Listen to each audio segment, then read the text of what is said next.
Ο Άρης τώρα έχει μια πολύ καλή απορία. Πολύ. Γιατί εδώ μου είχε όλα μηδενικά, ενώ στον Άρη έχει 1-1. Αυτό που πρόσθεσα τώρα. Ναι, αυτό που Την πρόσθεσα Ελλάδα. τώρα. Την Ελλάδα. Με την Αθήνα. Δεν πειράζει. Ουσιαστικά, εγώ αυτή τη στιγμή από το πρωί τα έχω κάνει τις κάρτες μου. Οπότε δεν έχω. Τα νέα είναι με μπλε χρώμα γαλάζιο. Τις κάρτες που έχεις προσθέσει αυτή τη στιγμή δεν τις έχει κάνει ούτε μία φορά και πρέπει να τις κάνεις και να μπουν στο σύστημα.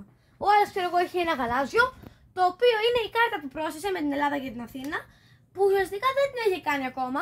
Γι' αυτό πρέπει, σου λέει κάτι, φίλε μου, είναι νέα κάρτα. Να τη μάθεις. Πάμε να την κάνουμε. Κάνεις κλικ όπου θες, απλά να έχει αυτή τη κάρτα, να έχει την κάρτα. Όχι, στην τράπουλα, Όχι, εδώ πέρα ρε.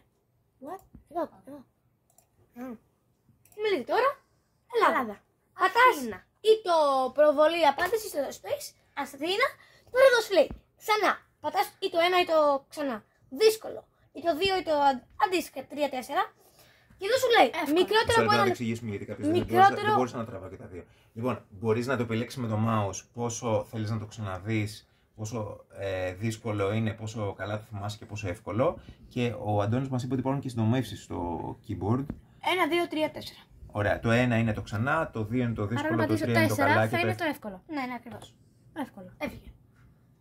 Άρα τώρα πάω στο τράπουλα, μου λέει 0 Και όλα ακριβώς. Και πού πήγε αυτή η κάρτα. Αν μπεις στατιστικά, τράπουλα, βλέπεις ότι εδώ πέρα έχεις για να μην είναι γιατί μας. Συγγνώμη, πάτα συλλογή. Συλλογή, εδώ. Βλέπουμε ότι εδώ πέρα θα την κάνεις αύριο.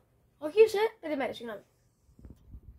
Και αντίστοιχα, αφού έχεις πάρα πολλές κάρτες, εδώ πέρα ποιοι, στατιστικά, αν πατήσω και πατήσω συλλογή, έχουμε πάρα πολλές κάρτες, διότι το έχω δουλέψει το Άνκι.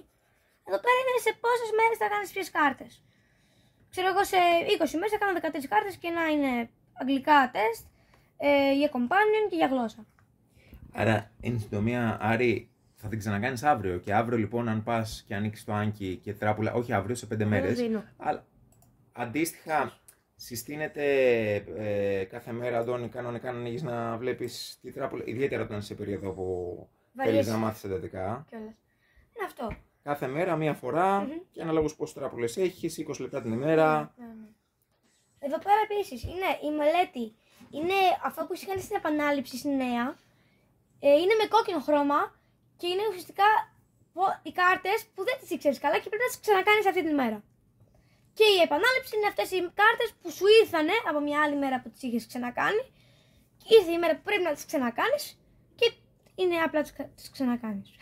Τέλεια, πολύ ωραία. Κλείνουμε και αυτό το βίντεο. Ναι, πάμε σε στατιστικά να τα μάθουμε. Στο επόμενο βίντεο.